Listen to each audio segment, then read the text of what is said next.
Sistem dan struktur politik ekonomi Indonesia masa reformasi 1998 sampai sekarang.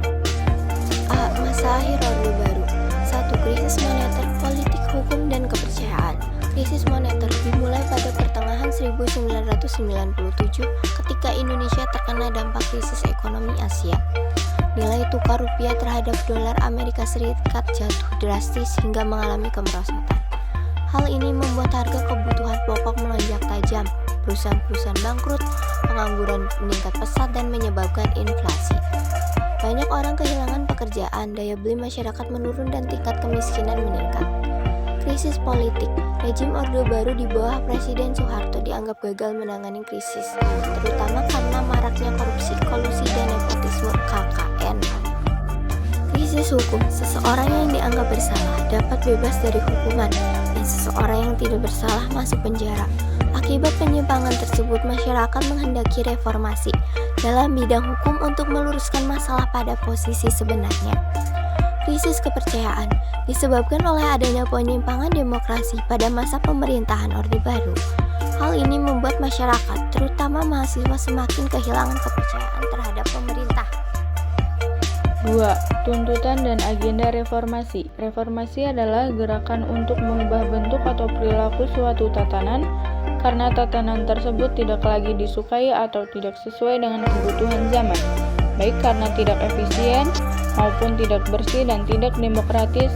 Reformasi atau mati. Tuntutan reformasi di Indonesia dilatar belakangi krisis moneter, krisis politik, krisis hukum, dan krisis kepercayaan. Agenda utama gerakan reformasi adalah turunnya Presiden Soeharto dari kursi kepresidenan. Gerakan reformasi tahun 1998 mempunyai 6 agenda sebagai berikut. A. Suksesi kepemimpinan nasional. B. Amandemen UUD 1945. C. Pemberantasan KKN. D. Penghapusan doktrin dui fungsi abdi. E. Penegakan supremasi hukum. F. Pelaksanaan otonomi daerah. Pada 21 Mei 1998, setelah tekanan dari masyarakat, mahasiswa, dan tokoh politik, Soeharto mengundurkan diri dari jabatannya sebagai presiden. Wakil Presiden B.J. Habibie menggantikannya dan memimpin masa transisi menuju reformasi. B. Perkembangan politik dan ekonomi setelah tanggal 21 Mei 1998. 1. Masa pemerintahan Presiden B.J. Habibie. Setelah Presiden Soeharto mengundurkan diri, Wakil Presiden B.J. Habibie dilantik menjadi Presiden RI ketiga di bawah pimpinan Mahkamah Agung di Istana Negara. Saat itu, Indonesia sedang mengalami krisis ekonomi terburuk dalam waktu 30 tahun terakhir, disebabkan oleh krisis mata uang yang didorong oleh hutang luar negeri yang besar. Dalam pidato pertamanya pada tanggal 21 Mei 1998, pukul 19.30 waktu Indonesia Barat di Istana Merdeka yang disiarkan langsung melalui RRI dan TVRI, B.J. Habibie menyatakan tekadnya untuk melaksanakan reformasi di berbagai bidang guna mengatasi krisis dan memenuhi tuntutan rakyat. Beberapa poin penting dari pidatonya tersebut yaitu: A. Di bidang politik antara lain dengan mempengaruhi berbagai perundang-undangan dalam rangka lebih meningkatkan kualitas kehidupan berpolitik yang bernuansa pada pemilu sebagaimana yang diamanatkan oleh garis-garis besar haluan negara GBHN. B. Di bidang hukum antara lain meninjau kembali undang-undang subversi. C. Di bidang ekonomi dengan mempercepat penyelesaian undang-undang yang menghilangkan praktik-praktik dan persaingan tidak sehat. Masa pemerintahan Presiden B.J. Habibie ditandai dengan berbagai upaya reformasi di berbagai bidang. 1. Pembentukan Kabinet Reformasi Pembangunan.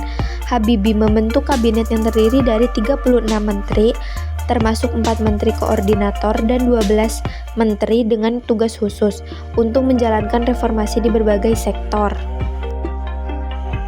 2. Sidang Istimewa MPR 1998. Sidang ini diadakan untuk menetapkan langkah-langkah reformasi di seluruh bidang sebagai respon terhadap tuntutan rakyat dan demonstrasi mahasiswa. 3. Ketiga, reformasi bidang politik. Pemerintah Habibie berusaha merubah budaya politik yang otoriter, memperkenalkan demokrasi, dan menghormati hak asasi manusia (HAM). 4. Pelaksanaan Pemilu 1999. Pemilu multipartai yang diadakan pada 1999 menjadi salah satu pencapaian besar, dengan 48 partai politik berpartisipasi. 5. Pelaksanaan referendum Timor Timur. Habibie mengadakan referendum untuk rakyat Timor Timur yang akhirnya memutuskan kemerdekaan dari Indonesia. 6. Reformasi bidang ekonomi. Di bidang ekonomi, Habibie berfokus pada penanggulangan krisis ekonomi, pengendalian nilai rupiah, dan pemulihan perekonomian. 7. Reformasi bidang hukum. Reformasi hukum dilaksanakan untuk mendukung perubahan di bidang politik, ekonomi, dan sosial, serta memperkuat supremasi hukum. Masa pemerintah Presiden Abdurrahman Wahid yang dikenal dengan panggilan Gus Dur terpilih menjadi Presiden Republik Indonesia keempat pada tanggal 20 Oktober 1999. Perjalanannya pemerintah Presiden Abdurrahman Wahid adalah dalam melanjutkan cita-cita reformasi diawali dengan membentuk Kabinet Persatuan Nasional. Kabinet ini adalah kabinet koalisi dari partai-partai politik yang sebelum mengusung Abdurrahman Wahid menjadi presiden, yakni PKB, Golkar, PP, PAN, PK, dan PDIP. Diawali pemerintahnya, Presiden Abdurrahman Wahid membubarkan dua departemen, yakni Departemen Penerangan dan Departemen Sosial, dengan alasan perampingan struktur pemerintah.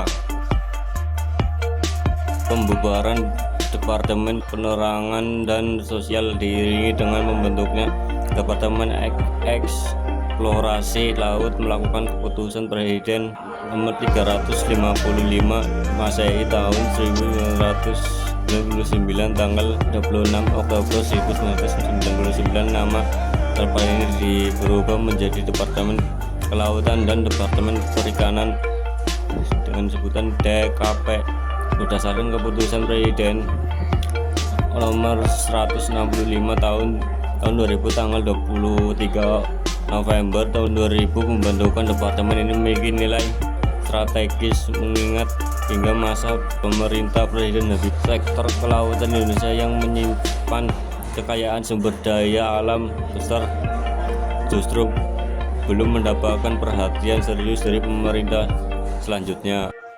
3. Masa pemerintahan Presiden Megawati Soekarno Putri. A. Reformasi bidang hukum dan pemerintahan. Pada masa pemerintahan Presiden Megawati, MPR kembali melakukan amandemen terhadap Undang-Undang Dasar 1945 pada tanggal 10 November 2001. Amandemen tersebut meliputi penegasan Indonesia sebagai negara hukum dan kedaulatan berada di tangan rakyat. B. Reformasi bidang ekonomi. Krisis ekonomi yang melanda Indonesia sejak 1998 belum dapat dilalui oleh dua presiden sebelum Megawati, sehingga pemerintahannya mewarisi berbagai persoalan ekonomi yang harus dituntaskan. Masalah ekonomi yang kompleks dan saling berkaitan menuntut perhatian pemerintah untuk memulihkan situasi ekonomi guna memperbaiki kehidupan rakyat. C. Masalah disintegrasi dan kedaulatan wilayah. Pemerataan ekonomi di seluruh wilayah Indonesia merupakan salah satu pekerjaan rumah pemerintahan Presiden Megawati. Tidak meratanya pembangunan dan tidak adanya pembagian hasil sumber daya alam antara pemerintah pusat dan daerah menjadi masalah yang berujung pada keinginan untuk melepaskan diri dari Negara Kesatuan Republik Indonesia, terutama beberapa provinsi yang kaya akan sumber daya alam tetapi hanya mendapatkan sedikit dari hasil sumber daya alam mereka. D. Desentralisasi politik dan keuangan. Terkait hubungan pemerintah pusat dan daerah, pemerintahan Presiden Megawati berupaya untuk melanjutkan kebijakan ekonomi daerah yang telah dirintis sejak tahun 1999 seiring dengan keluarkannya UU Nomor 2 Tahun 1999 tentang perimbangan keuangan pusat daerah. Upaya pemberantasan KKN. Kendati berhasil melakukan berbagai pencapaian di bidang ekonomi dan politik, terutama dalam menghasilkan produk undang-undang mengenai pelaksanaan otonomi daerah, Pemerintahan Presiden Megawati belum berhasil melakukan penegakan hukum (law enforcement). Pelaksanaan Pemilu 2004. Pemilu tahun 2004 merupakan pemilu pertama di mana untuk pertama kalinya masyarakat pemilik hak suara dapat memilih wakil rakyat mereka di tingkat pusat dan daerah secara langsung. 4. Masa pemerintahan Presiden Susilo Bambang Yudhoyono. A. Upaya untuk meningkatkan kesejahteraan masyarakat sejak krisis yang dialami bangsa pada tahun 1998. Kondisi perekonomian masyarakat Indonesia belum pulih.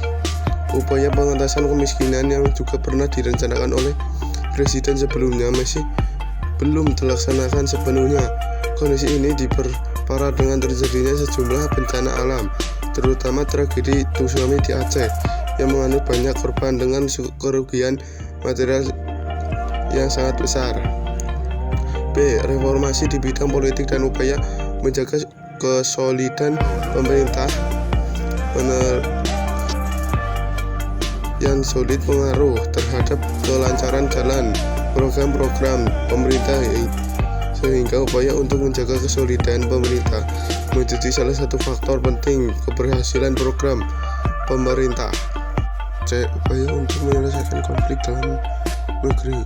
Selain berupaya untuk menjaga kedaulatan wilayah dari ancaman luar negeri. Upaya internal yang dilakukan pemerintahan untuk menjaga kedaulatan wilayah adalah mencegah terjadinya strategisasi di wilayah konflik. D. Pelaksanaan pemilu 2009. Berbagai pencapaian pada masa pemerintahan Presiden Susilo Bambang Yudhoyono meningkatkan popularitas dan kepercayaan masyarakat kepadanya. C. Euforia demokrasi masa reformasi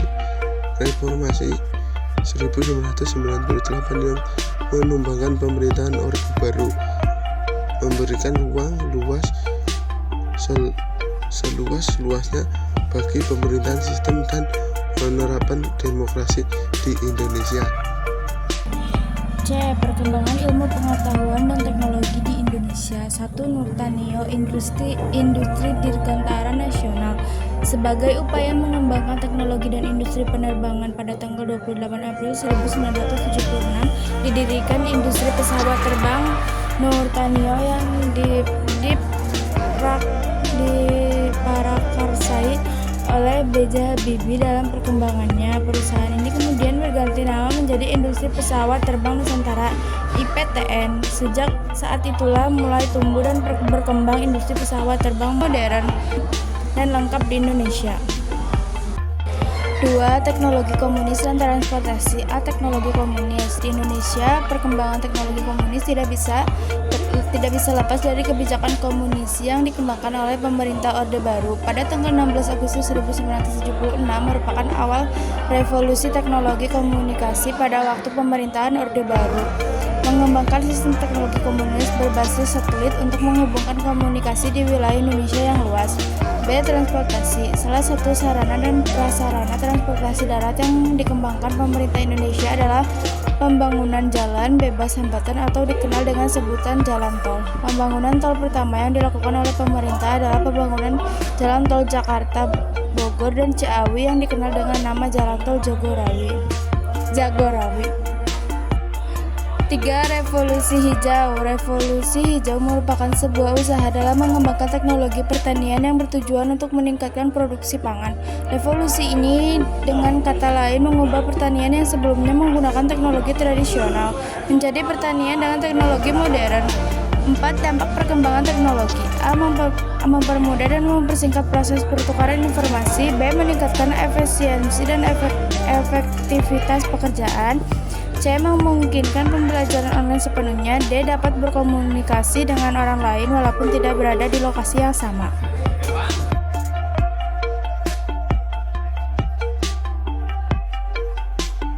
Jadi kesimpulannya adalah masa akhir Orde Baru ditandai oleh krisis moneter, politik, hukum, dan kepercayaan yang menyebabkan masyarakat menuntut reformasi.